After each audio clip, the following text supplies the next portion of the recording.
इस वीडियो के अंदर हम ये देखेंगे कि वर्ल्ड बैंक का एंटरप्राइज सर्वे या वर्ल्ड बैंक वालों का इनोवेशन सर्वे, इसको कैसे डाउनलोड करते हैं, कैसे क्लीन करते हैं और कैसे उसको एक शेप में ले आते हैं कि ताकि हम अपने एनालिसिस के लिए उसको यूज़ कर सकें। सबसे पहले हमें डेटा डाउनलोड करना होगा। ये है कि एक्चुअली एंटरप्राइज सर्वे एक ऐसा सर्वे है जो फॉर्म से करती है जाके बैंक, वर्ल्ड बैंक ने कलेक्ट किया है। फॉर्म से ये पूछा गया है कि आपने क्या कोई, आपकी सेल्स कितनी है, आपके एम्प्लॉइज़ कितने हैं, मतलब सारी इन्फॉर्मेशन जो कंपनी से रिलेटेड होती हैं, एसेट्स कितने हैं आपके, आपकी कब कंपनी बनी थी, यानी कि कंपनी की एज क्या है, इस तरह की सारी इन्फॉर्मेशन है, उसे कहते हैं एंटरप्राइज सर्वे। जब एंटरप्राइज सर्वे हो जाता है उसके बाद अब जो वर्ल्ड बैंक है वो एक और काम करता है, उसे कहते हैं इनोवेशन फॉलोअप सर्वे। उसके बाद फर्म जिन कंपनियों से एंटरप्राइज सर्वे कलेक्ट करती है उनको एक और क्वेश्चनियर देती है, उसके अंदर इंफॉर्मेशन पूछती है इनोवेशन के बारे में कि बताएं क्या आपने लास्ट 2-3 सालों में कोई नई प्रोडक्ट बनाई, कोई नया तरीका काम करने का बनाया, कोई नई मार्केटिंग इनोवेशन की, या आपने कुछ ऐसा नया किया, रिसर्च एंड डेवलपमेंट पे कितने पैसे लगाए। उसमें इस तरह की सारी इनोवेशन से रिलेटेड इन्फॉर्मेशन होती है। फ़र्ज़ करें एंटरप्राइज सर्वे में 1500 फॉर्म्स ने अगर आपको डेटा दिया तो फॉलोअप में लाजमी नहीं है कि 1500 ही का डेटा आपको मिले, वो हमेशा कम होता है क्योंकि कंपनी की मर्ज़ी होती है वो फॉलो उसको क्वेश्चनर को फिल करे या ना करे। तो इनोवेशन सर्वे हमेशा थोड़ी कम फॉर्म्स का होता है, लेकिन एक आईडी होती है, स्पेशल आईडी। हर कंपनी को एक आईडी दी जाती है, वो आईडी सेम होती है। फॉर एग्जांपल एक कंपनी उसको आईडी दे दी कि 450, वो 450 उसका नंबर है। अगर आपने इनोवेशन सर्वे में देखना है तो 450 वाली इन्फॉर्मेशन उसी कंपनी की होगी। अगर एंटरप्राइज सर्वे में देखना है तो 450 वाली इन्फॉर्मेशन उसी कंपनी की होगी। तो इस तरह आप दोनों फाइलों को मर्ज भी कर सकते हैं कि इनोवेशन और एंटरप्राइज सर्वे को। सबसे पहले देखते हैं डाउनलोड कैसे करना है। आपने लिखना है वर्ल्ड बैंक एंटरप्राइज सर्वे, एंटरप्राइज सर्वे लिखें, पहला लिंक ओपन होगा, इस पर क्लिक कर दें, एंटरप्राइज सर्वे इंडिकेटर्स। उसके बाद ये एक आउटले खुलेगा, एंटरप्राइज वालों का इधर डेटा लिखा है, डेटा पे क्लिक कर दें। डेटा पे क्लिक करने के बाद आपने क्या करना है, इधर आपने कंट्री, जिस कंट्री का आपको डेटा चाहिए उसको सिलेक्ट करें। फॉर एग्जांपल मुझे पाकिस्तान का चाहिए तो मैं क्या करूँगा, पाकिस्तान सेलेक्ट करूँगा। अगर मुझे इधर लिखूँगा PAK, पाक, खुद ही आ जाएगा पाकिस्तान किया तो पाकिस्तान की इन्फॉर्मेशन आ जाएगी। सबसे लेटेस्ट सर्वे जो पाकिस्तान में हुआ है वो उसकी सारी इन्फॉर्मेशन, पाकिस्तान का सर्वे हुआ है जी कब का, ये 2022 तकरीबन लास्ट ईयर हुआ है, 2023 में हुआ है। 1300 फार्म्स का सर्वे है। ये सारी उसके मेन चार्ट्स हैं, मेन इन्फॉर्मेशन। एक हमें डेटा चाहिए तो डेटा के लिए आपने क्लिक करना है फॉर्म लेवल डेटा सेट पे क्लिक करेंगे तो वो आपसे मांगेगा लॉगिन, वो कहेगा कि लॉगिन करो। अगर आपका अकाउंट नहीं है तो आपने अपना लॉगिन बनाना है। मेरा तो अकाउंट था, मैं इसको लॉग आउट करके दिखाता हूँ आपको। इस तरह की आपकी विंडो खुलेगी जब आप डेटा पे क्लिक करोगे पाकिस्तान की। आपने अगर तो इन्फॉर्मेशन थी तो लॉगिन कर देना है, अगर नहीं है तो साइन अप के लिए न्यू अकाउंट क्रिएट करना है। वो एक जगह आपसे पूछेगा कि आपको डेटा क्यों चाहिए, आप बस एक लाइन लिख दो, I need this data for my thesis और रिसर्च पेपर, जो भी आप लिखना चाह रहे हो वो एक लाइन बस आपने लिखनी है। वो एक्सेस दे देते हैं, बस वो एक फॉर्मेलिटी कह लो। लॉगिन किया मैंने, लॉगिन किया मैं क्योंकि मेरा ऑलरेडी अकाउंट है। तो इस तरह आपको फिर एक्सेस मिलेगी एंटरप्राइज सर्वे हर कंट्री के डेटा की, गाना, Tanzania, Indonesia, Saudi Arabia, Nepal. हमें पाकिस्तान का चाहिए तो इधर लिख दो पाकिस्तान, ठीक है। पाकिस्तान पे सर्च करता हूँ तो पाकिस्तान के जितने सर्वेज़ हैं वो सारे 2013 का, 2022 का, 2213, 2002, 2007 एंड सो ऑन, पुराने सर्वेज़ भी पड़े हुए हैं। जिस डेटा को भी आप फर्ज करें मुझे 2022 का फुल डेटा चाहिए, मैं एक्शन पे क्लिक करके डाउनलोड पे क्लिक करूँगा तो मेरी डाउनलोडिंग स्टार्ट हो जाएगी। वो पूछेगा डाउनलोड, ये मैंने डाउनलोड क्लिक किया तो ये मेरी डाउनलोडिंग स्टार्ट हो गई, ठीक है। क्योंकि मेरे पास ये ऑलरेडी है तो मैं इसको फ़िलहाल मुझे ये नहीं चाहिए। ये देखें वो कह रहा है डाउनलोड स्टार्ट डाउनलोडिंग, मुझे नहीं चाहिए, मैं कैंसिल कर देता हूँ। ये मैंने ऑलरेडी डाउनलोड किया तो उसमें इस तरह की फ़ाइल्स होंगी।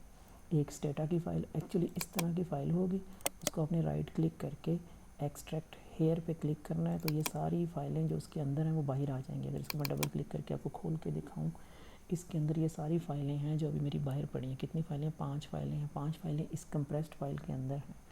ठीक है, मैंने उसको एक्सट्रैक्ट कर लिया है तो वो सारी बाहर आ गई हैं। ओके सॉरी, ये जो सिर्फ मेरी स्टेटा वाली कंप्रेस्ड है, बाकी सारी मेरी ऑलरेडी बाहर पड़ी हुई हैं। ठीक है, तो अब ये इसमें ये है क्वेश्चनियर के कौन कौन से क्वेश्चन पूछे गए। ये वाली फ़ाइल जो होती है एक्सेल की, ये सिंपल मेन टेबल्स होते हैं जो वेबसाइट के ऊपर मैंने अभी दिखाए थे, पाई चार्ट्स वगैरह, इसकी कोई ज़रूरत नहीं। ये रिपोर्ट है सर्वे के बारे में, ये डेटा है असल। ठीक है, इस पर मैं डबल क्लिक करता हूँ। ये है हमारा डेटा। किस चीज़ का डेटा है? ये है एंटरप्राइज सर्वे का डेटा। क्वेश्चनियर किस तरह का दिखता है ये मैं आपको खोल के दिखाता हूँ। ये क्वेश्चनियर है ना 2022 का, इसको डबल क्लिक करें। क्वेश्चनियर में वो ये देखें, ये क्वेश्चनियर है एंटरप्राइज सर्वे के। इसमें क्वेश्चन बताए गए हैं कि कंपनी से कौन कौन से क्वेश्चन किए। ये तो सिंपल उनकी अपनी इन्फॉर्मेशन होती है, कोड वगैरह लगाते होते हैं कंपनी को, सेक्टर कौन सा है उसको A3 कर देते हैं and so on. Time face to face interview हुआ था, कब स्टार्ट हुआ था, ये पहले मेन इन्फॉर्मेशन। उसके बाद उससे कुछ जनरल इन्फॉर्मेशन पहले पूछी गई है कि आपकी कंपनी कौन सी है, प्राइवेट है, पार्टनरशिप है, लिमिटेड है। तो 1 2 3 4 5 में से एक को सेलेक्ट करते थे। फिर उनसे पूछा गया कि फर्म क्या लार्जेस्ट ओनर के पास कितने शेयर्स हैं। ठीक है, वो है। फिर top manager, largest owner also is the, क्या आपका जो मैनेजर है क्या वही ओनर है टॉप? तो 1 yes, 2 no and so on. फिर इस तरह क्वेश्चन आफ्टर क्वेश्चन हैं। What percentage is on by female कितने लोग हैं यहाँ पे आपके काम करते। इस तरह सारी डिटेल्ड इन्फॉर्मेशन है। इससे अच्छा सर्वे आपको एंटरप्राइज़ का नहीं मिलेगा जिसमें कंपनी से पूछा गया हो कि किस किस तरह। फिर उनसे ये भी पूछा जाता है कि क्या गवर्नमेंट आपको तंग तो नहीं करती, इलेक्ट्रिसिटी की प्रॉब्लम तो नहीं है। ये इस तरह के सारे क्वेश्चंस, ये क्वेश्चंस हैं। और इन क्वेश्चंस के जो रिस्पॉन्सेज हैं वो मैंने आपको भी दिखाए, इस फाइल के अंदर है। इसको डबल क्लिक किया, ये मेरी फ़ाइल खुल गई स्टेटा की। ठीक है, मैग्नीफाइंग ग्लास पे क्लिक करो तो ये सारी आपको इन्फॉर्मेशन आ जाएगी। ये देखिए उन्होंने रिस्पांस किया। पहला उन्होंने कहा हम फूड की कंपनी से है, मीडियम साइज़ है, इस्लामाबाद में हमारी कंपनी है। दूसरा क्वेश्चन ये, तीसरा क्वेश्चन ये था। फिर मैन्युफैक्चरिंग थी, इस्लामाबाद है, 38 बंदे होंगे उनके। इस तरह कोड लगाए उन्होंने। तो ये सारे क्वेश्चंस पूछे गए हैं। ठीक है, और उनके रिस्पॉन्सेज हैं। अगर आप एक्सेल स्टेटा पे काम नहीं करना चाहते, आप एक्सेल पे करना चाहते, नो इशू। आप ये जो कॉर्नर की ट्रायंगल है इस पर क्लिक कर दें। क्लिक किया, कॉपी करें और अपना एक्सेल खोल लें। एक्सेल, ठीक है, फ़र्ज़ करें EXCEL एक्सेल, मुझे एक्सेल चाहिए। मैंने अपनी फाइंड विंडो में एक्सेल लिखा। एक्चुअली काफ़ी कुछ खुला हुआ है इसलिए ज़रा स्पीड स्लो है। ये मेरी एक्सेल, ठीक है, ये एक्सेल को मैंने ओपन किया तो ये सारी इन्फॉर्मेशन इसके अंदर है। ये जो कुछ ये देखें बीच में ये मिसिंग इन्फॉर्मेशन भी है। कुछ लोग इसका आंसर, ये कंपनी एक्चुअली ये इस तरह डेटा, ये पहली कंपनी के रिस्पांस है हर क्वेश्चन को, ये दूसरी कंपनी के रिस्पॉन्सेज हैं, ये तीसरी कंपनी के रिस्पॉन्सेज हैं, चौथी के रिस्पॉन्सेज हैं।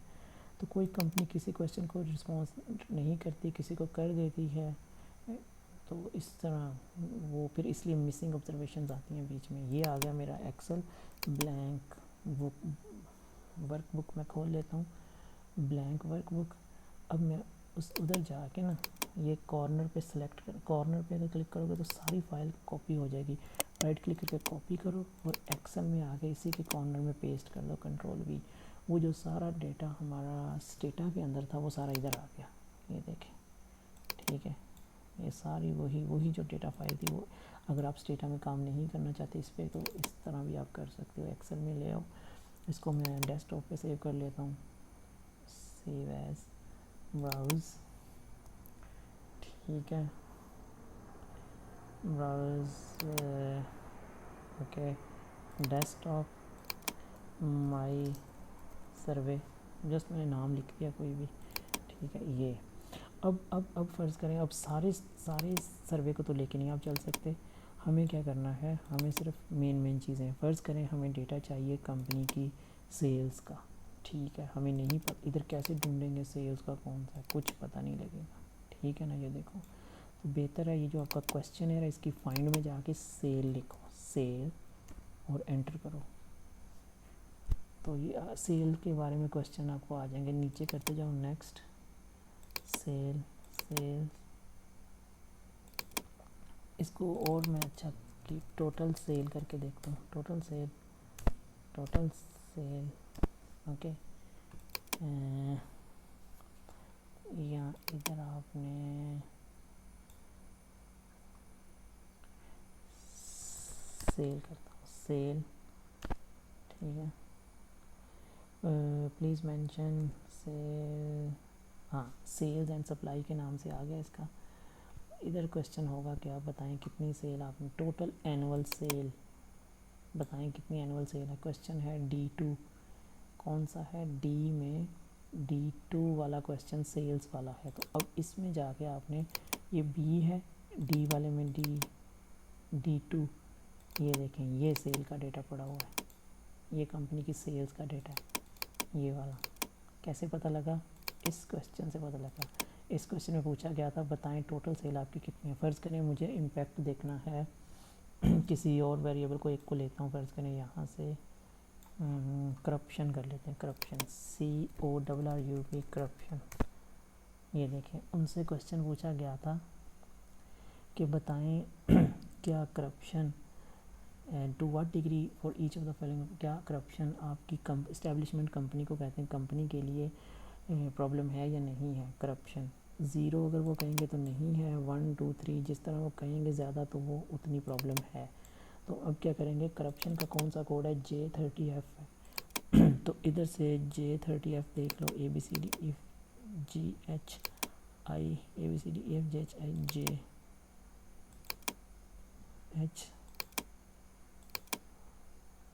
क्या है कोड, J30F। इसको मैं कंट्रोल F करके भी ढूंढ सकता हूँ, J30F। फाइंड नेक्स्ट, ये पड़ी हुई है, ये पड़ा है मेरे पास करप्शन का डेटा।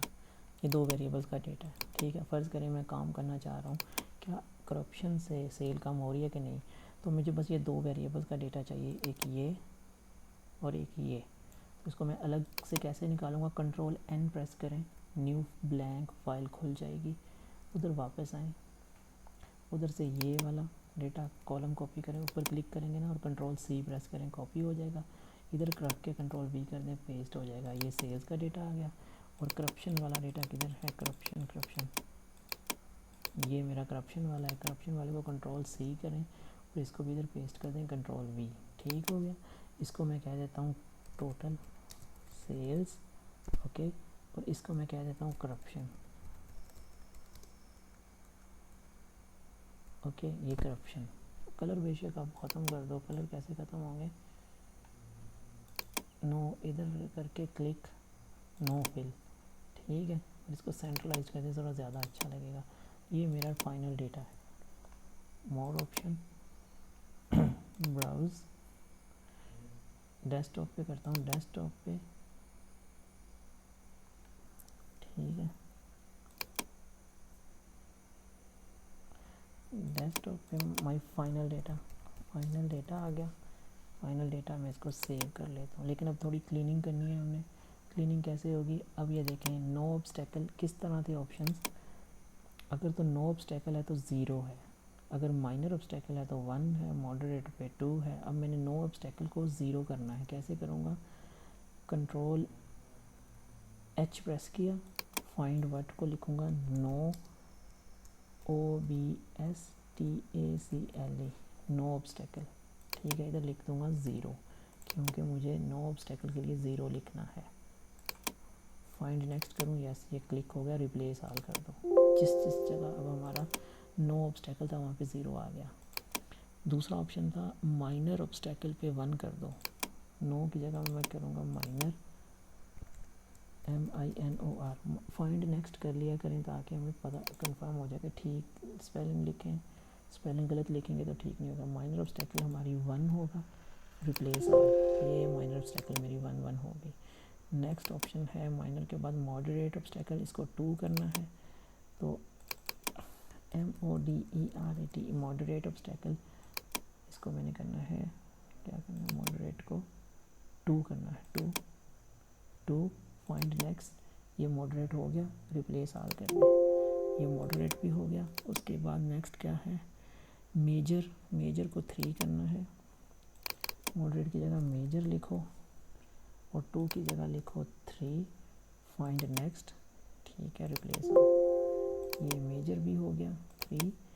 और आगे आ गया वेरी सीवियर, वेरी सीवियर, इसको करना है 4, very SEVERE, very severe obstacle, इसको हमने क्या करना है 4, फाइंड नेक्स्ट, ये सिलेक्ट ठीक हुआ है, रिप्लेस ऑल, ये मेरा वो हो गया, ठीक है, ये मेरा सारा डेटा क्लीन हो गया। लेकिन अब एक इशू हुआ है,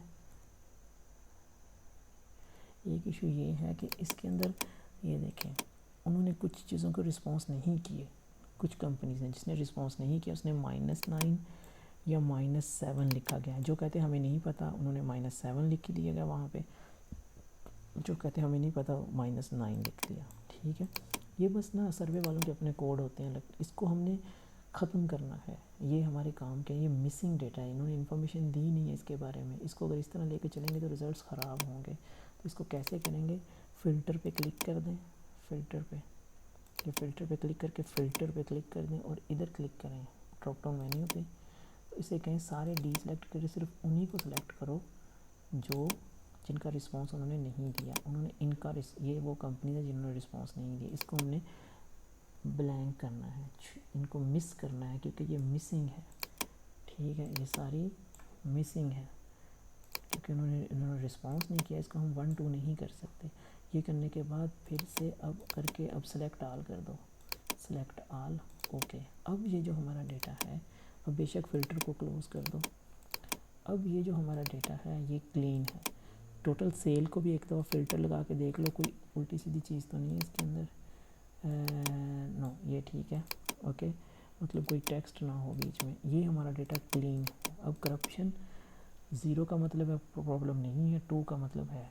अब कुछ वैल्यूज़ मिसिंग है, मिसिंग वैल्यूज़ को सॉफ्टवेयर कैसे ट्रीट करते हैं उसकी एक वीडियो है, आप उसको देख लें, मैंने अपलोड की है कि कैसे वो ट्रीट करते हैं। अब हम इसको लेके चलते हैं सॉफ्टवेयर में और एस्टिमेट करते हैं ये चेक करने के लिए कि करप्शन का कोई सेल्स पे इम्पैक्ट है या नहीं है।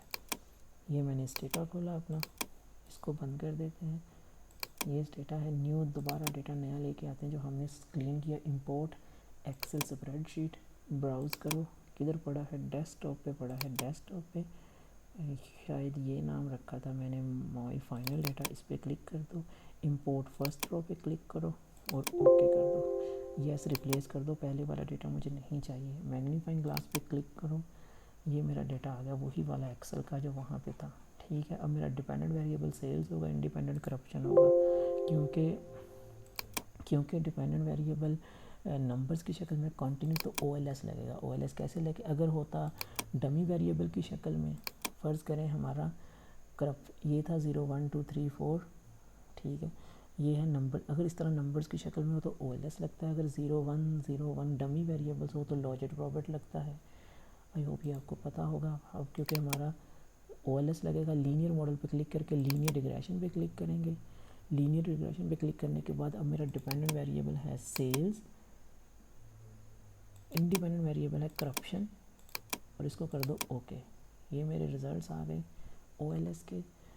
OLS ये कह रहा है कि करप्शन का मेरी सेल्स के ऊपर नेगेटिव इम्पैक्ट है क्योंकि ये साइन माइनस में है, करप्शन जितनी ज़्यादा करप्शन का मेरी सेल्स पे नेगेटिव इम्पैक्ट है, लेकिन ये मेरी P वैल्यू 0.10 से ज़्यादा है तो ये इनसिग्निफिकेंट है। इनसिग्निफिकेंट का मतलब है हमारे पास कोई ख़ास एविडेंस नहीं है ये चेक करने के लिए कि करप्शन का इम्पैक्ट है या नहीं है, तो इसका मतलब करप्शन का कोई इम्पैक्ट नहीं है मेरी सेल्स के ऊपर क्योंकि ये इनसिग्निफिकेंट आ गया। तो इस तरह डेटा क्लीन और सॉफ्ट आप कर सकते हैं। अब आपका जो मॉडल है उसमें जो जो वेरिएबल्स हैं उन वेरिएबल्स को आपने यहाँ से कोड के मुताबिक ढूंढना है, उसको फिर इसी तरह कलर करके एक्सेल फाइल में बना लेना है अपना और उसको फिर रन करना है।